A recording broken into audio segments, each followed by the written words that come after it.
प्राकृतिक स्रोत साधनको अधिकतम सदुपयोग गरौं, दोहन होइन। धरान नगरपालिकालाई पूर्व र पश्चिम एउटा सुन्दर र विशाल तालको बीचमा सुन्दर, सम्पन्न, समृद्धशाली उपमहानगरपालिका बनाऊ। नवनिर्वाचित धरान उपमहानगरपालिकाको मेयर श्री हर्क साङपाङलाई पुनः बधाई तथा शुभकामना। बधाई र शुभकामना सिर्फ यो दुई शब्दले तपाईको कार्यकाल सफल हुँदैन, तपाईको मिशन भिजन सम्पन्न हुँदैन। अब तपाई कार्यकारी पदमा हुनुहुन्छ, तपाई कार्यान्वयन गर्ने पदमा हुनुहुन्छ, आदेश दिने पदमा हुनुहुन्छ। त्यसैले मैले यो सुझाव दिन सान्दर्भिक ठानेको छु, समसामयिक ठानेको छु। तपाई जस्तै म पनि एउटा अभियन्ता हो। तपाई हाम्रो बीचमा केही पटक छलफल भएको छ, कुराकानी भएको छ। तपाई राष्ट्रिय एकता सञ्जालको संयोजक, म नेपाल राष्ट्र निर्माण अभियानको संयोजक। दुवैजना संयोजक भएको कारणले हैन, आफ्ना आफ्ना अडान होलान्। त्यसले गर्दा हामीले दुई अभियानलाई एक बनाउने अभियानमा हामीले वार्ता गरेनौं। खै त्यो भविष्यमा निर्माण हुनेछ भन्ने मलाई लाग्थ्यो, आज पनि लाग्छ, भोलि पनि लाग्नेछ।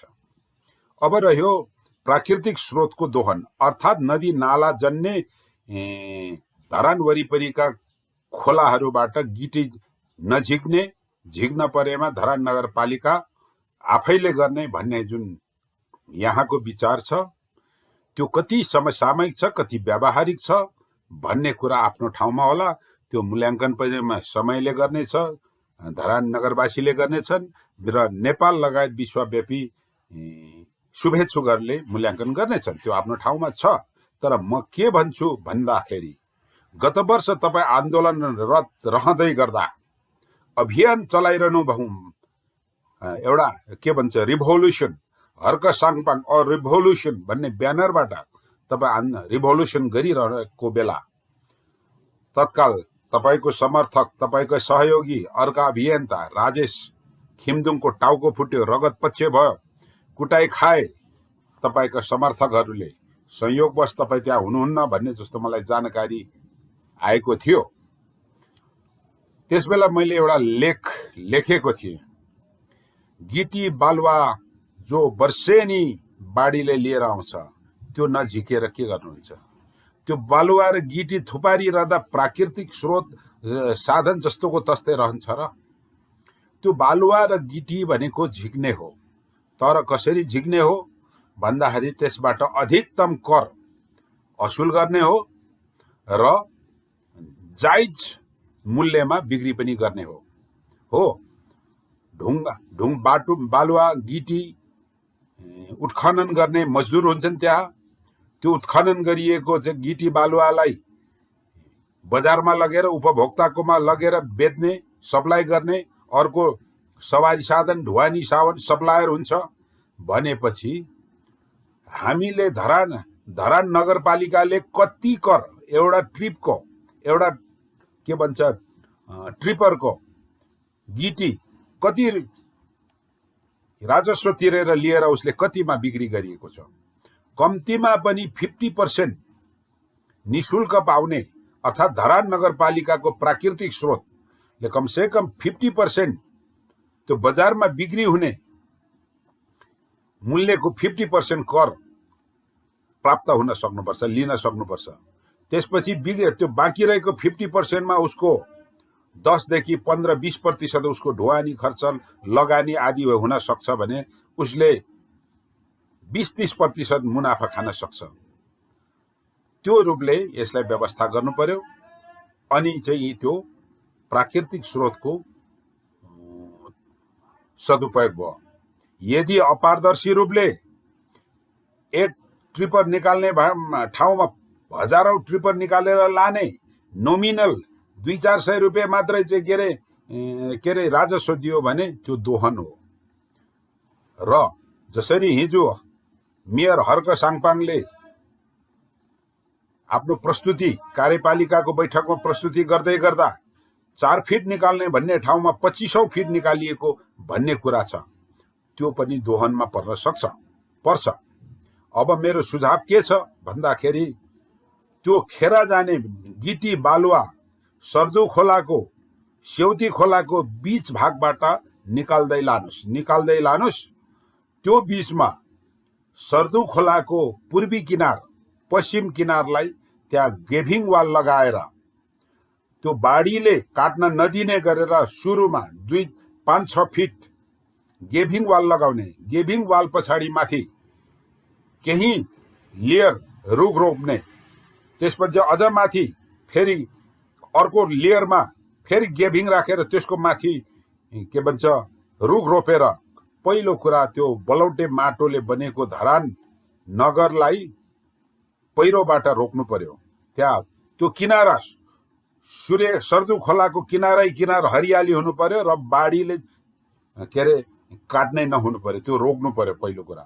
दोस्रो कुरा वर्षेनी आउने बालुवालाई बीच भागबाट निकाल्दै लगिसकेपछि अर्थात् युद्ध स्तरले निकालेर ढुङ्गा गिटी बालुवा अर्को ठाउँमा थुपारेर त्यहाँ चाहिँ बिक्री गर्ने, राजस्व असुल गर्ने र करिब 15-20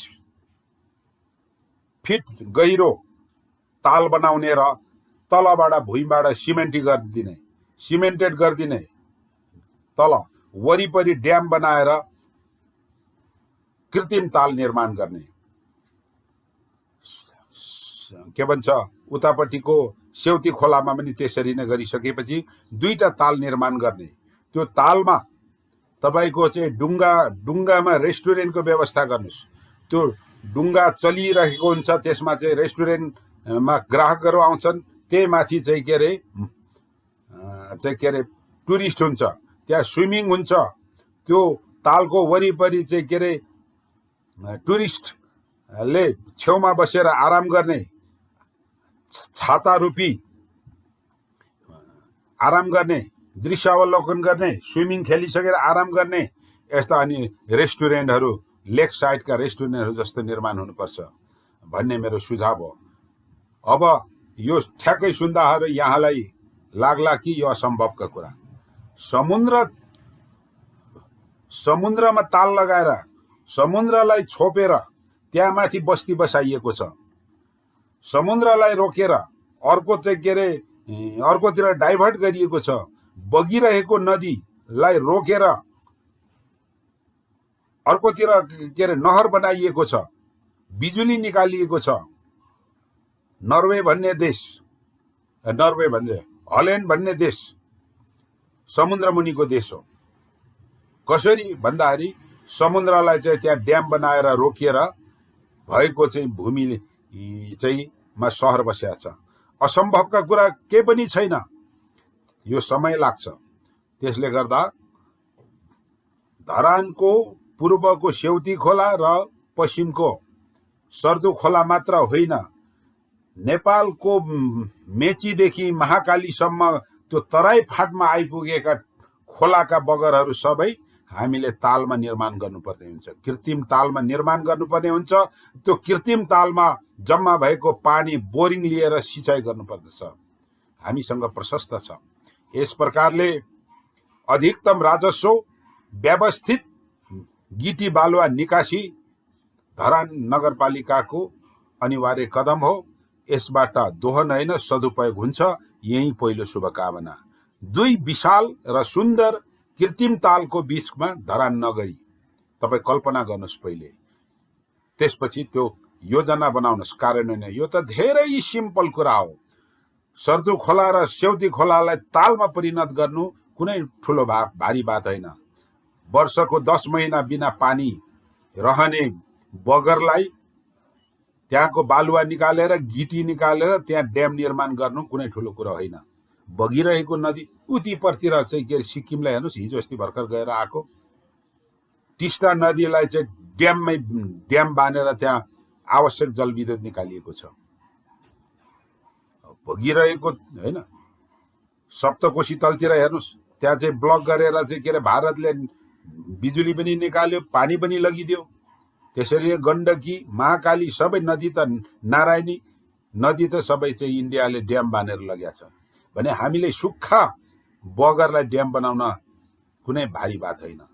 यसरी धरान लगायत नेपालभरिको तराईका बगरहरूलाई हामी तालमा निर्माण गरौँ र त्यो वर्षेनी बगेर आउने गिटी बालुवा निकालेर राजस्व वृद्धि गर्ने र सम्बन्धित ठाउँमा निर्माण सामग्रीहरूमा प्रयोग गर्ने यो पहिलो सुझाव धरान उपमहानगरपालिका लगायत समस्त नेपालभरिका स्थानीय निकायका प्रमुख उपप्रमुख जनप्रतिनिधिहरूलाई। अब दोस्रो सुझाव धरान नगरपालिकाको उपमहानगरपालिकाको खानेपानी समस्या।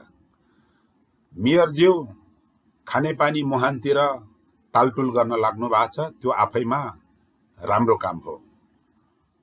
चारकोसे झाडीबाट बोरिङ गरेर निकाल्ने भनिएका त्यहाँका मिसिनहरूलाई पनि इन्ट्याक्टमा राख्ने, अपरेसनमा राख्ने हो भने त्यताबाट पनि खानेपानीको स्रोत जुट्छ र अस्थायी खानेपानीको थप व्यवस्था गर्दै स्थायी निराकरण परमानेन्ट रूपले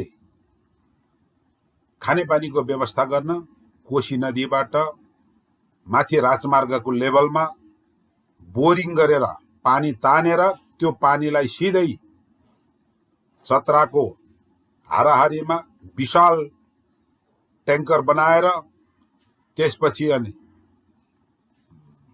रिजर्भर बनाएर त्यहाँबाट फेरि पुनः तानेर धरानको उच्च भागमा फुस्रे माथि शिवधारा विजयपुरमा पुर्याउनु पर्ने हुन्छ।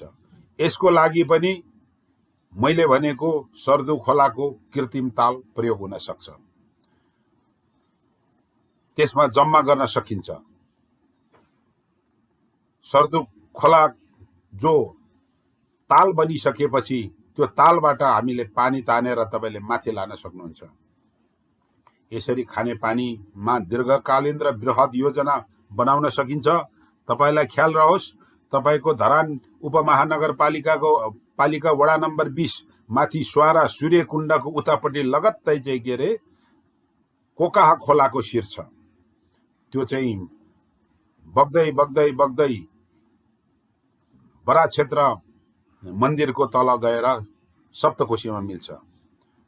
अब धरान उपमहानगरपालिका सम्बन्धित त्यो अन्य धनकुटाको कुन गाउँपालिका पर्छ, सायद शहीद भूमि पर्छ कि कुन पर्छ, शहीद भूमि पर्दैन, त्यो लगायत राष्ट्रिय योजनामा पार्नुपर्ने हुन्छ। कोकाहा खोलामा विशाल ड्याम, कुलेखानीको जस्तो विशाल ड्याम बनाइसकेपछि त्यहाँको बाढी नियन्त्रण हुन्छ। त्यहाँ कलेक्टेड वर्षेनी कलेक्सन हुने पानी मुनिका गिटी बालुवालाई क्रेन मार्फत निकालेर निर्माण सामग्री प्रयोग हुन्छ भने त्यहाँ जम्मा हुने विशाल पानीले त्यहाँ जलविद्युत निस्किन्छ र त्यहाँ जम्मा हुने पानी पनि धरानलाई सुरुङ मार्गबाट हुन सक्छ या त पाइप मार्फत त्यहाँबाट तानेर ल्याउन सकिन्छ। यी कुरा रह्यो धरानको खानेपानीको दीर्घकालीन व्यवस्था। मलाई थाहा छैन, पूर्वतर्फ म घुमेको छुइनँ, कुनै खोला नाला होला त्यहाँबाट पनि अर्को पानी ल्याएर सेउती खोला तालमा चाहिँ के अरे मिसाउन सकिन्छ। शिवझट्टाबाट आउने एक एक पानीलाई दुरुपयोग हुन नदिकन कलेक्सन गर्नुभयो भने पनि धेरै कुराहरू हुन्छन्। यो रह्यो खानेपानीको कुरा। अब रह्यो धरानको तपाईको तेस्रो एजेन्डा फोहोर व्यवस्थापन भन्ने जस्तो लाग्छ।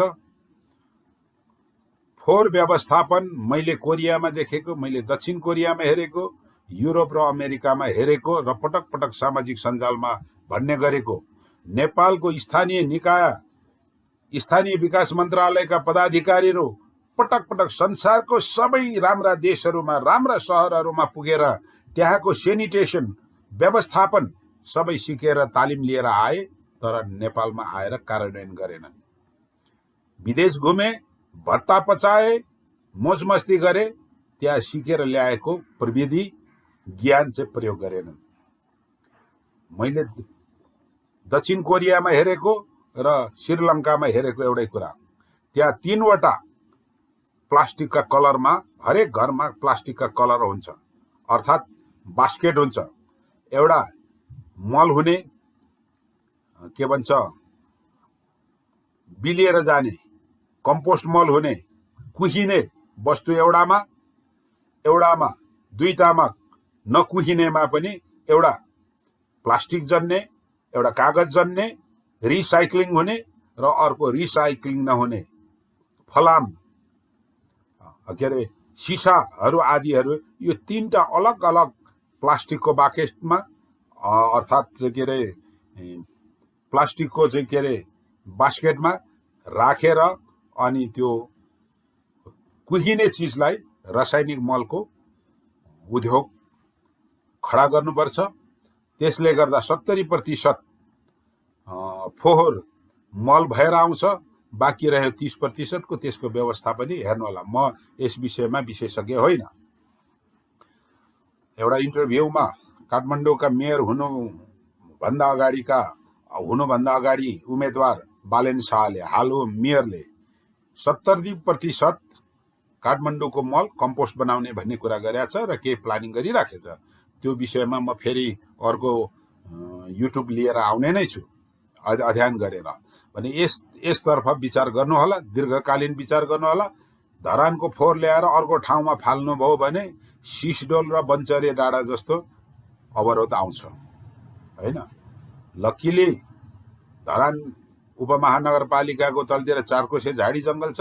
जङ्गलतिर फाल्दाखेरि केही समयसम्म त चाहिँ विवाद नहोला, तर कालान्तरमा विवाद आउँछ, त्यसले त्यहाँको वातावरण प्रदूषित होला। त्यसतर्फ मेरो सुझाव रह्यो। अब रह्यो तपाईको चौथो एजेन्डा, मुख्य एजेन्डा, भ्रष्टाचार नियन्त्रण र बीपीकेआईएच को सुधार, उन्नति। पारदर्शी बनाउनुस्, विश्वसनीय बनाउनुस्। त्यो एउटा धरानको आधार स्तम्भ हो र त्यसमा मेरो शुभकामना छ। 0 टलरेन्स भन्छ, शून्य सहन शक्ति भनिसक्नु भएको छ। सुविधा लिन्छु, तलब भत्ता लिन्छु, तर 1 पैसा भ्रष्टाचार गर्दिन। यदि 1 पैसा भ्रष्टाचार गरेको भए यो भानुचोकको पिपल बोर्डमा बानेर जुत्ताले हान्नुहोस्, त्यसको 10 दिनमा धरान छोड्छु भन्ने तपाईको उद्घोषलाई कार्यान्वयनमा पुर्याउनको लागि तपाईको आफ्नो मातहतका कर्मचारीहरू, वडाध्यक्षहरू, वडा सदस्यहरूदेखि लिएर जनप्रतिनिधि लेखेर कर्मचारीहरूले कसरी काम गरिरहेछ निरन्तर मोनिटर गर्नुहोला। अत्याधिक सामानको दाम, अझै कमसल माल ल्याएर सक्कली मालको बिल बनाउँछन्, त्यहाँबाट कमिसन खान्छन्, थोरै पर्ने दामको दाम बढाएर खान्छन्। यावत कुरामा ध्यान दिनुपर्ने हुन्छ। यो सुझाव तपाईलाई। अन्तमा तपाई एक अभियन्ता हो। यो तपाईको अभियानलाई राष्ट्रिय अभियान, धरानको अभियान मात्र भएर राष्ट्रिय अभियानमा जोड्नुपर्ने हुन्छ। राष्ट्रिय अभियानमा जोड्नको लागि नेपाल राष्ट्र निर्माण अभियान भन्ने शीर्षक यो एउटा पोलिटिकल फिलोसोफी हो। यसमा आबद्ध भइदिन म विनम्र अनुरोध र आह्वान गर्दछु। तपाईको कार्य सफलताको कामना गर्दछु। हर्क साङपाङ उमेरले ठ्याक्कै 23 वर्ष भाइ हुनुहुँदो रहेछ। तपाईको पत्रिकामा तपाईको जन्म कुण्डली हेर्दा तपाई म भन्दा 23 वर्ष भाइ हुनुहुँदो रहेछ। त्यसले गर्दाखेरि भाइ भने माइन्ड नगर्नु होला र दाइ भाइ एकजुट भएर अघि बढौँला। धन्यवाद। शुभ दिन।